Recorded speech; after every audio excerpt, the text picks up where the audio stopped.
बिना किसी औपचारिकता के सबसे पहले तो इस आदिवासी महापंचायत में आदिवासी विद्यार्थियों के द्वारा जो मांग पत्र रखी गई है, उस मांग पत्र का मैं समर्थन करता हूं। इस मांग पत्र का मैं हार्दिक अभिनंदन करता हूं। और यह जो मांग पत्र है, इस मांग पत्र को जब मैं पढ़ रहा था, हमारे क्रांतिकारी साथी ने क्रांतिकारी लहजे में यह मांग पत्र रखी है, क्योंकि हम आपसे भीख नहीं मांग रहे हैं, ये हमारा अधिकार है, आपको देना पड़ेगा। अगर नहीं देंगे तो छीन करके लेंगे, इस बात को याद रखिए। तो इस मांग पत्र को पढ़ते हुए जब मैं इसके एक एक डिमांड को पढ़ रहा था, एक जगह लिखा हुआ था आदिवासी महापुरुषों। दोस्त, आदिवासी समाज में महिला और पुरुष नहीं होता है। आदिवासी आदिवासी होता है। जितनी महिला का योगदान है उतना ही पुरुष का योगदान होता है। तो हम अपनी संस्कृति को नहीं छोड़ेंगे, हम अपने इतिहास को नहीं छोड़ेंगे, और हमको किसी और की संस्कृति और किसी और के इतिहास में अपने आप को एडजस्ट करने की जरूरत नहीं है। ये दूसरे समाज में होता होगा, महिला और पुरुष। आदिवासी समाज में महिला और पुरुष नहीं होता है। होता है क्या? हमारी बहनें बैठी हुई हैं, हमारे भाई बैठे हुए हैं। हमारे घर में, हमारे परिवार में जितनी इज्जत पुरुष का है उतनी ही इज्जत महिलाओं का भी होता है। यही आदिवासी होने की पहचान होती है। मैं आपसे आग्रह करता हूं कि आप महापुरुषों की जगह महामानव शब्द का इस्तेमाल करना शुरू कीजिए। अन्य मांगों को जब मैं पढ़ रहा था, यह जो मांग है, इस मांग के लिए मैं यह बात आप सबके सामने साझा करना चाहता हूं कि हमारे साथी ने कहा कि अब हम बोलना सीख गए हैं, अब हम राजनीति भी समझ रहे हैं, अपनी मांग भी हम मनवा लेंगे। और यह जो बोलने का इतिहास है, यह एक लंबा संघर्ष है, एक लंबी लड़ाई है। और इस संघर्ष में आपने बार बार देखा होगा कि किस तरीके से हमारी लड़ाई को गुमराह करने की कोशिश की जाती है, उसको भटकाने की कोशिश की जाती है। सबसे पहले जो हमारी पहचान है आदिवासी, उसको आजकल वनवासी करने का प्रयास किया जा रहा है। बोलिए, अगर वन में रहने वाले लोग वासी हैं तो जो लोग फ्लैट में रहते हैं उसको फ्लैट वासी कहना शुरू कर दें क्या? अरे भारत में रहने वाला हर कोई भारतवासी है, लेकिन इस जमीन पर सबसे पहले जो उन्होंने रहना शुरू किया, निवास करना शुरू किया, वो आदिवासी हैं। और ये सम्मान की बात है, ये गर्व की बात है। जो इस बात को गुमराह करना चाहते हैं, उनकी राजनीति आपको समझना पड़ेगा। उनकी राजनीति क्या है? उनकी राजनीति यह है कि आपका जंगल काटने के लिए आप कुल्हाड़ी का इस्तेमाल करते हैं, लेकिन उस कुल्हाड़ी में जो लकड़ी लगी होती है वो किसी पेड़ की ही लकड़ी होती है। यह जो राजनीति है, इस राजनीति को हमको समझना पड़ेगा कि हम किस दौर में आ जाकर के खड़े हैं। देश की महामहिम राष्ट्रपति आदरणीय द्रौपदी मुर्मू जी भी आदिवासी हैं, कि नहीं है? और आपने टीवी में देखा होगा, बड़े जोर शोर से कांग्रेस पार्टी पे कीचड़ उछाला गया कि हम आदिवासियों का सम्मान नहीं करते हैं। बताइए, इस देश का इतिहास उठा करके देख लीजिए। पंडित जवाहरलाल नेहरू वो पहले व्यक्ति हैं जिन्होंने आदिवासियों के प्रतिनिधित्व को संविधान सभा में सुनिश्चित किया, और यह सुनिश्चित किया कि अंग्रेजों ने जिस तरीके से जंगल के कानून बना करके आदिवासियों को उनके जल जंगल जमीन से महरूम कर रहे हैं, जंगल जमीन पे पहला अधिकार आदिवासियों का होगा, ये पंडित जवाहरलाल नेहरू ने सुनिश्चित किया। आप इतिहास उठा करके देख लीजिए। और मैं प्रधानमंत्री की तरह इतिहास में फेल नहीं हूं, पूरा नंबर आया है हमको, इतिहास में पूरा नंबर आया है। इतिहास उठा करके देख लीजिए कि जिनको डीनोटिफाइड ट्राइबल्स कहा जाता था, अंग्रेजों ने, जो हमारे महान नेता थे, आपने तांत्या मामा का नाम सुना होगा, आपने जो है धरती आबा बिरसा मुंडा का नाम सुना होगा, ये जल जंगल जमीन की लड़ाई लड़ने वाले हमारे महामानव हैं, आदिवासियों के महान योद्धा हैं, और इनकी लड़ाई में मुक्ति का मार्ग था, इनकी लड़ाई में आजादी का मार्ग था। इस लड़ाई के चलते जो इस देश के मूल निवासी हैं, आदिवासी हैं, उनको ब्रिटिशर्स ने, अंग्रेजों ने क्रिमिनल घोषित कर दिया था। आपको इतिहास जानना चाहिए कि सबसे पहले पंडित जवाहरलाल नेहरू ने उसको डीनोटिफाइड किया, कहा कि वो क्रिमिनल नहीं है, इस धरती पे उनका पहला हक है, वो पहले नागरिक है, पहले अधिकारी है। कांग्रेस के इतिहास की बात करते हैं। आप मुझे बताइए, हमारे साथी ने बिल्कुल ठीक कहा, अगर आपका वोट और हमारा वोट एक नहीं हुआ होता, क्यों पत्रकार महोदय, आपका वोट और एडिटर का वोट एक नहीं होता, महिला और पुरुष का वोट एक नहीं होता, हेलीकॉप्टर पर उड़ने वाला और साइकिल पर चलने वाला का वोट अगर एक नहीं होता, तो जया साहब के पप्पा इंदौर का चक्कर लगा रहे होते। सुने हैं डैडी जी घूम रहे हैं आजकल जया साहब के, क्यों घूम रहे हैं? ये वोट का अधिकार आपको कैसे मिला है? ये वोट का अधिकार आपको थाली में परोस करके गिफ्ट नहीं मिला है। इसके लोगों ने संघर्ष किया है, इसके लोगों ने अपनी जान की कुर्बानी दी है। और आजादी का मतलब होता है कि किसी भी मनुष्य को, किसी भी मनुष्य के ऊपर शोषण करने का कोई अधिकार नहीं है। यह आजादी का मतलब होता है, और यही जो आजादी का मतलब है, इस मतलब को हमारे देश के संविधान की प्रस्तावना में लिखा गया है। क्या लिखा गया है?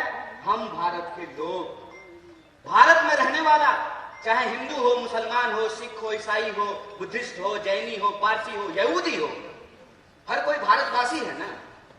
जब भारत में रहने वाला हर कोई भारतवासी है, तो चाहे गोंड हो, भील हो, उरांव हो, सभी लोग आदिवासी हैं। यह एकता हमको समझनी पड़ेगी, यह एकता हमको बना करके रखनी पड़ेगी। इनकी चालाकी आपने देखी, एक दूसरे से लड़ा रहे हैं। ये क्यों लड़ा रहे हैं? ये इसलिए लड़ा रहे हैं ताकि हमारी शक्ति आपस में बट जाए। मणिपुर जल रहा है, मणिपुर में मणिपुर के रहने वाले लोग को ही आपस में लड़ाया जा रहा है, और सरेआम आपके रूंगटे खड़े हो जाएंगे। यहां बैठी हुई महिलाओं से मैं हाथ जोड़ करके माफी मांगता हूं। बतौर पुरुष हमने ऊपर आपके ऊपर बहुत सारा अत्याचार किया है, इसके लिए हाथ जोड़ करके हम आपसे माफी मांगते हैं। शर्म आती है, शर्म आती है कि आजादी के 75 साल बाद भी बदला निकालने के लिए निर्वस्त्र होकर के आप एक महिला को घुमा रहे हैं, और आप कहते हैं कि हमने आदिवासी महिला को राष्ट्रपति बनाया है। आप एक आदिवासी महिला को राष्ट्रपति बनाए हैं और एक आदिवासी महिला को निर्वस्त्र करके घुमाया जा रहा है, और महामहिम अपने मुंह से एक शब्द नहीं बोलती है। यह बात हमको समझनी पड़ेगी कि लकड़ी काटने वाले कुल्हाड़ी में भी लकड़ी लगा होता है। इस राजनीति को हमको समझना पड़ेगा। हमको समझना पड़ेगा कि अगर जो हमारा वोट और आपका वोट एक है, महिला और पुरुष का वोट जो एक है, हेलीकॉप्टर पर चलने वाला और फॉर्च्यूनर पर चलने वाला और टूटी हुई साइकिल लेकर चलने वाला का वोट जो एक है, यही वोट की ताकत है कि जमहूरियत जिंदा है या लोकतंत्र जिंदा है। 5 साल के लिए ही सही, 5 साल के लिए ही सही, इनको जनता के बीच जाना पड़ता है, जनता की अदालत में आना पड़ता है, और अपनी नाकामियों को छुपाने के लिए तरह तरह का झूठ बोलना पड़ता है। अभी हमको एक पत्रकार पूछ रहे थे कि गृह मंत्री ने कहा है, माँ बाप ने कितना सुंदर नाम रखा है, नरोत्तम, नड़ों में उत्तम, और काम कैसा है, निकृष्टम। कैसे है निकृष्टम? निकृष्टम ऐसे है कि भाई तुम सरकार चला रहे हो, 20 साल से तुम्हारी इस प्रदेश में सरकार है, और तुम विपक्ष की तरह सवाल पूछ रहे हो। है दम चैलेंज करते हैं यहां से खड़ा होकर के। इंदौर में 2 गृह मंत्री है, चैलेंज करते हैं कि अगर हमने गलत किया है तो हमको इंदौर की जेल में डालो, अगर हमने गलत नहीं किया है तो देश को गुमराह करना बंद करो, देश से माफी मांगो, बकवास करना बंद करो। हमको मालूम है कि ये झूठ क्यों बोलते हैं। ये झूठ इसलिए बोलते हैं क्योंकि हमारे सच का सामना नहीं कर सकते हैं। करेंगे हमारे सच का सामना। सच ये है कि इनका बेटा विदेश पढ़ने के लिए गया है, मामा का। और मामा के संदर्भ में मैं आपको बता दूं, मेरा नाम कन्हैया है और कन्हैया ने कंस का वध किया था और कंस भी मामा था। ये संदर्भ मैं इसलिए बता रहा हूं कि हमको सच्चाई आंख खोल करके देखने की जरूरत है। इस प्रदेश में गरीब के लिए महाविद्यालय नहीं बनेगा, गरीब के लिए विश्वविद्यालय नहीं बनेगा, गरीब के लिए छात्रावास नहीं बनेगा। क्यों? क्योंकि जब मुख्यमंत्री का बेटा विदेश पढ़ने के लिए जाएगा तो आदिवासी के लिए महाविद्यालय क्यों बनाएगा? और जब चुनाव आ गया है, 20 साल से सरकार चला रही है, जब चुनाव में 20 महीना बचा है, तब इनको बहन जी लाडली की याद आई है और क्या कह रहे हैं कि हम 2000 रुपया दे देंगे। चाचा, आप 2000 रुपया अपने पास रखिए। ये बताइए कि 350 का सिलेंडर 1400 रुपए में क्यों मिल रहा है? 750 रुपया तो रिचार्ज कराने में लगता है। बहनें यहाँ पे बैठी हुई हैं, 2000 रुपया दे दीजिएगा तो 2 महीना ठीक से 2 मोबाइल रिचार्ज भी नहीं हो पाएगा। ठगते हैं, ठग रहे हैं हमको। आपका खेल हम समझ रहे हैं, आपका खेल हम समझ रहे हैं कि आप हमारे आंख में धूल झोंक करके हमारी संपत्ति, हमारा रिसोर्स हमसे छीन रहे हैं। और जब हम अपने जल जंगल जमीन की बात करते हैं तो ये हमारे ऊपर तरह तरह का आरोप लगाते हैं। कहते हैं जल जंगल जमीन की बात करने वाले लोग अर्बन नक्सल होते हैं। हाय रे गृह मंत्री, बड़ी दया आती है आपको। 2 बार की सरकार है इनकी, 20 साल से मध्य प्रदेश में सरकार चला रहे हैं और मेरे पिताजी मुख्यमंत्री नहीं थे, ना प्रधानमंत्री थे। मैं एक साधारण परिवार का लड़का हूं, लेकिन मेरे पास महात्मा गांधी की तरह, बिरसा मुंडा की तरह, शहीद आजम भगत सिंह की तरह, डॉक्टर बाबा साहब भीमराव अंबेडकर की तरह सच की ताकत है। इस बात को याद रखिएगा। अरे पूरी ताकत लगा लीजिए। आप हमारी सच्चाई को नहीं बदल सकते हैं।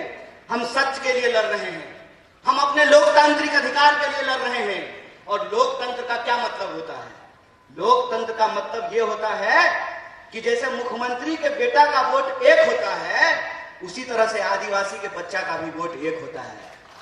अगर मुख्यमंत्री के पास पैसा है, वो अपने बच्चे को विदेश भेज सकता है, तो हम भी इस देश में टैक्स देते हैं। हमारे बच्चों के लिए भी अच्छी शिक्षा की व्यवस्था होना चाहिए, अच्छा अस्पताल होना चाहिए, अच्छी सड़कें होनी चाहिए, महिलाओं की सुरक्षा होनी चाहिए। यह हमारा हक है। और जब हम अपना हक मांगते हैं तो हमारी बात को गुमराह करने की कोशिश करते हैं, लेकिन हम गुमराह होने वाले नहीं हैं। इनका खेल हम समझते हैं।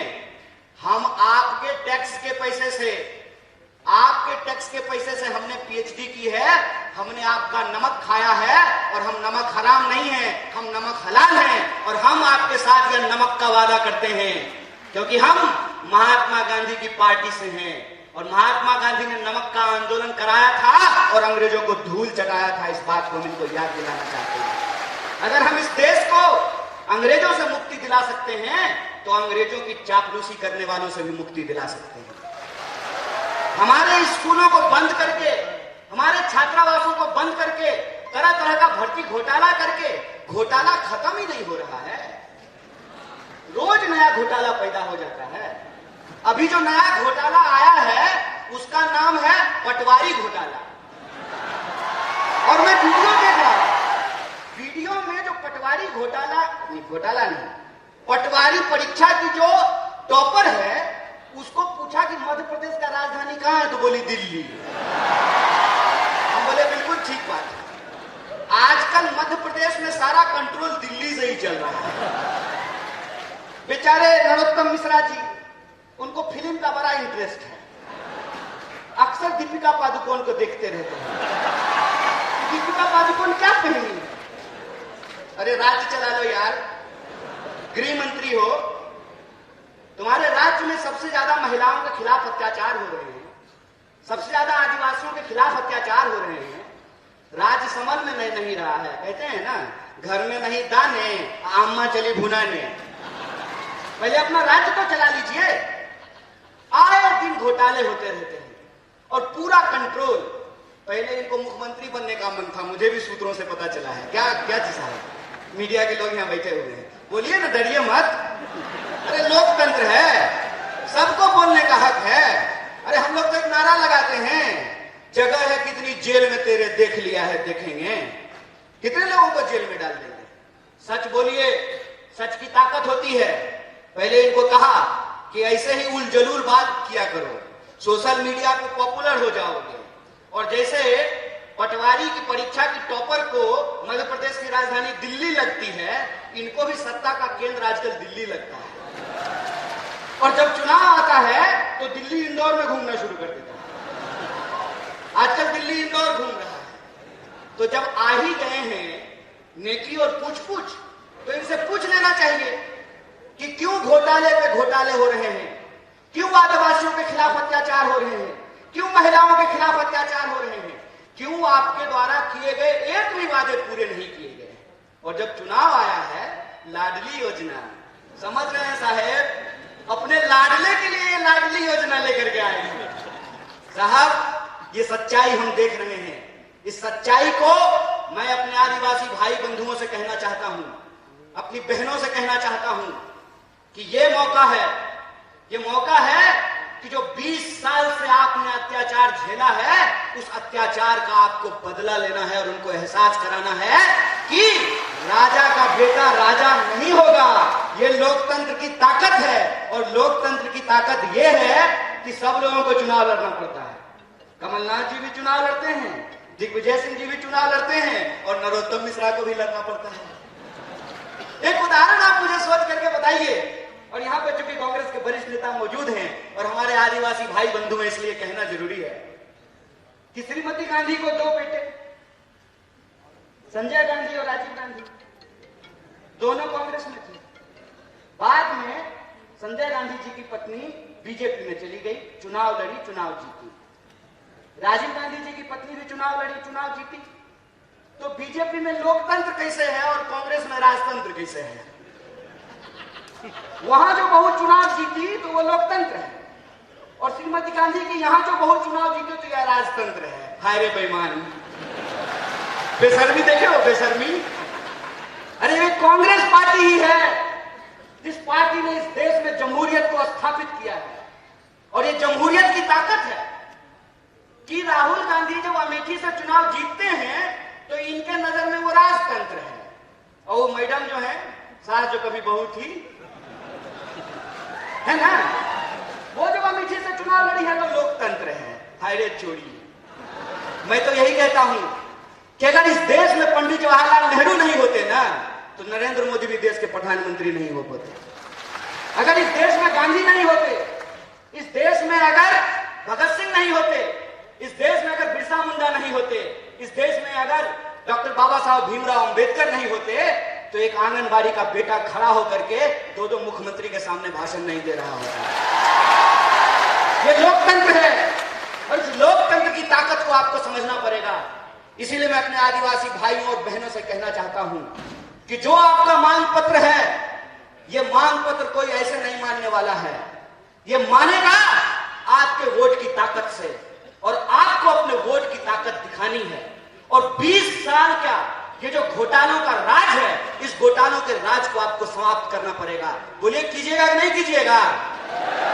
पीछे से ए भाई, करना है ना, बदलना है ना। अगर बदलना है तो मैं सहमत हूं इस बात का कि समाज में बदलाव सिर्फ पार्टी से नहीं होती है, समाज में बदलाव समाज के सहयोग से होता है। इसीलिए कांग्रेस पार्टी अपने दम से चुनाव लड़ेगी, कांग्रेस के कार्यकर्ता अपने दम से चुनाव लड़ेंगे, लेकिन मध्य प्रदेश के एक एक नागरिक को अपने हक और अधिकार के लिए और 20 साल से जो इनके सत्ता का अहंकार है, उस अहंकार को चकनाचूर करने के लिए इस सत्ता को इनको कुर्सी से बेदखल करना पड़ेगा, इनको हराना पड़ेगा। और ये सवाल इनसे पूछना पड़ेगा कि उधर उधर की बकवास बंद करो, ये बताओ कि हर साल 2 करोड़ नौकरी क्यों नहीं पैदा हुई, ये बताओ कि हमारे खाते में 15 लाख रुपया क्यों नहीं पहुंचा, ये बताओ कि आए दिन महिलाओं के ऊपर बलात्कार क्यों हो रहा है, क्यों दलितों के ऊपर अत्याचार हो रहा है, क्यों आदिवासियों के ऊपर अत्याचार हो रहा है। और यहाँ हमारे सिपाही लोग खड़े हैं। एमएलए साहब को पेंशन मिलेगा, कांस्टेबल को नहीं मिलेगा, ये ठीक बात है। तो पूछिएगा अगली बार मामा को कि मामा हम भी जो है डंडा नहीं चलाएंगे, अगर आपको पेंशन मिलेगा ना तो हमको भी ओल्ड पेंशन स्कीम देना पड़ेगा, हमको ये लागू करना पड़ेगा। और ये जो मांगे हैं, ये मांगे इस प्रदेश की मांग है, इस मांग को इनको मांगना पड़ेगा। और नॉर्मलाइजेशन के नाम पे, नॉर्मलाइजेशन के नाम पे जो बेईमानी चल रहा है, तो जैसे ये आपके नंबर का नॉर्मलाइजेशन कर रहे हैं ना, आपको इनकी सीटों का नॉर्मलाइजेशन करना पड़ेगा। बोलिए कीजिएगा कि नहीं कीजिएगा? अगर कीजिएगा तो मध्य प्रदेश में परिवर्तन होगा। और सिर्फ मध्य प्रदेश में परिवर्तन नहीं होगा, इंदौर से परिवर्तन की लहर दिल्ली तक पहुंचेगी और दोनों गृह मंत्री फिर से तरीपार होंगे, ये हमारा पूरा भरोसा है। इसी आशा और विश्वास के साथ आप तमाम लोगों को एक बार फिर से शुक्रिया अदा करते हुए, धन्यवाद कहते हुए अपनी बात को खत्म करूंगा। शुक्रिया। इनकलाब जिंदाबाद। जय आदिवासी, जय हिंदुस्तान, जय कांग्रेस।